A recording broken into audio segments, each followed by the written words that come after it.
એક સમય એક શાંત અને હરિયાળું ગામ હતું.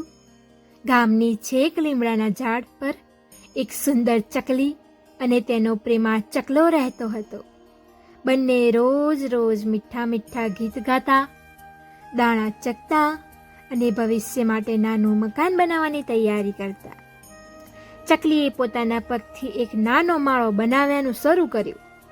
દરેક ટુકડો લાવતી, બળ કરીને ગૂંથતી અને ઝાડની નાળી ડાળીઓમાં વચ્ચે ઘર બનાવતી. ચકલો પણ રોજ રોજ કઈ મદદ કરતો.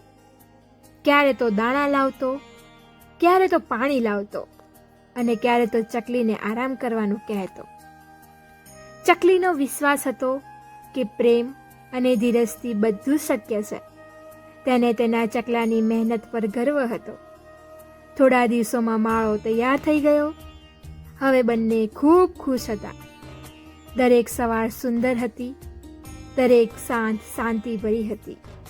એક દિવસ ચકલીએ ચકલાને કહ્યું, હવે સમય આવ્યો છે કે આપણે મા બાપ બનવાના છીએ. ચકલાએ કહ્યું, હા, હવે આ ઘરમાં નાની નાની ચકલીઓ આવી જશે. આપણું આ ઘર ખુશીઓથી ભરાઈ જશે. ચાલતા ચાલતા થોડા દિવસ પછી ચકલીએ 2 ઈંડા મૂક્યા. બંને ઈંડાઓને સ્નેહથી વાળી રાખતી. ચકલો પણ ખાલી ન બેઠો. એ ચકલીને દાણા લાવતો, ગીતા ગાતા અને ઘરમાં શાંત વાતાવરણ રાખતો. પણ કુદરતની પરીક્ષા તો દરેકને લેવી જ હોય છે. એક દિવસ આકાશમાં વાદળો ઘેરાઈ ગયા. ભારે પવન ફૂંકાઈ રહ્યો હતો. ઝાડ હલવા લાગ્યા. ચપલા તૂટી પડ્યા.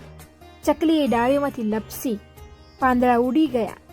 એ પવનમાં ચકલાનું નાનું માળું ઉડી ગયું. ઈંડા પણ પડી ગયા. ચકલી ખૂબ રડી. એ બેસી રહી. ચકલાને કહ્યું, હવે તો બધું ખતમ થઈ ગયું છે.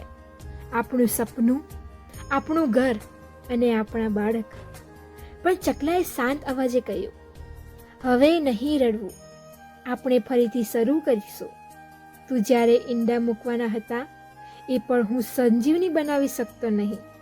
પણ તું જાણે છે, હું તારો સાથી છું. પાછું ઘર બનાવીશું. તું નથી એકલી. એ સાંભળીને ચકલીની આંખમાં આશા ફરી ગઈ. બંનેએ ફરીથી માળો બનાવવાનું શરૂ કર્યું. હવે તો તેઓ વધુ મજબૂત અને સમજદાર બન્યા હતા. થોડા જ સમયમાં ઘર ફરીથી ઊભું થયું અને આ વખતે ઈશ્વર દયાળુ બન્યો. નવા ઈંડા અને તેમાંથી નવી ચકલીઓ જન્મી. આખું ઝાડ ચળહળાટથી ગુંજી ઉઠ્યું હતું.